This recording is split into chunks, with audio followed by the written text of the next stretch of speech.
नमस्कार दोस्तों। आज फिर मैं आपके लिए ज्ञान से भरी एक कहानी लेकर आया हूं। ये कहानी है गौतम बुद्ध और एक दुखी भिखारी के बीच की बुद्ध मॉरल स्टोरी, जिससे जीवन का बहुत अच्छा ज्ञान मिलता है।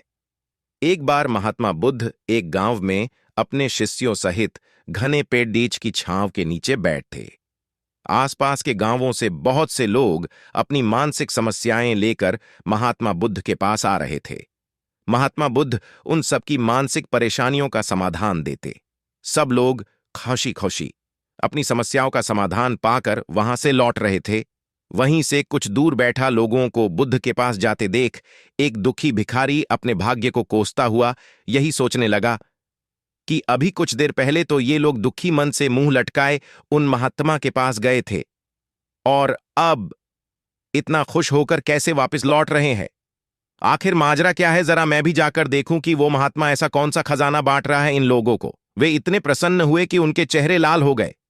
जब वो दुख भिखारी कुछ नजदीक गया तो उसने देखा कि ये महात्मा तो लोगों को प्रवचन देकर लोगों के दुख का निवारण कर रहे हैं। यह देखकर भिखारी के मन में भी तीव्र इच्छा हुई कि क्यों न मैं भी इन महात्मा को अपना दुहक बताऊं, मुझे भी अपने दुख का समाधान अवश्य मिलेगा।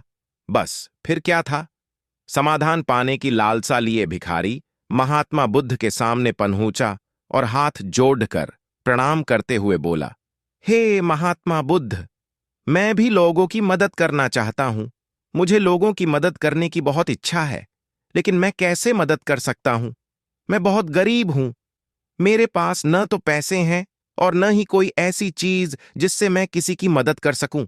मैं कोशिश करने पर भी किसी की मदद नहीं कर सकता। मुझे भगवान ने इतना गरीब क्यों बनाया? हे महात्मा, मुझ पर कुछ कृपा करो। इतना बोलते हुए भिखारी रोने लगा।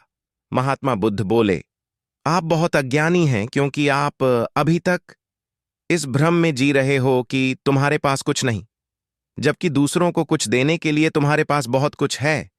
तुम बिना धन और वस्तु के भी दूसरों की मदद कर सकते हो। तुम्हारे पास जुबान है, जिससे तुम मीठे शब्द बोलकर किसी के दुखी चेहरे पर मुस्कान ला सकते हो। इन्हीं शब्दों की ताकत से तुम किसी के भी टूटते हौसलों को फिर से मजबूत कर सकते हो। इन शब्दों की शक्ति से आप किसी के भी मन में सकारात्मक विचारधारा के बीज बो सकते हैं और उसे गलत रास्ते पर जाने से रोक सकते हैं। तुम्हारे दो हाथों से किसी भी कमजोर या लाचार व्यक्ति की सहायता कर सकते हो।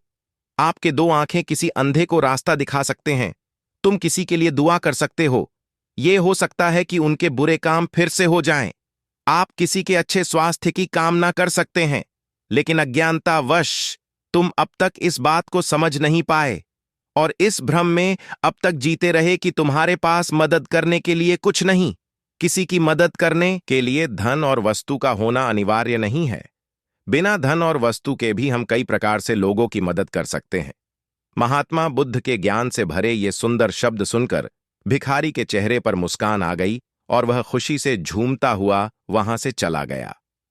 इस बुद्ध मॉरल स्टोरी से हमने क्या सीखा? दोस्तों, महात्मा बुद्ध की इन बातों से बहुत कुछ सीखा गया। आजकल बहुत से लोग यह सोचकर दुखी होते हैं कि मेरे पास ये नहीं है, बल्कि जो आपके पास है उसी में संतुष्ट रहना सीखें और बिना मतलब के लोगों की मदद करें। इन्हीं से आपको परम सुख की प्राप्ति होगी। तो दोस्तों, यह बुद्ध मॉरल स्टोरी आपको कैसी लगी? जरूर बताना। धन्यवाद।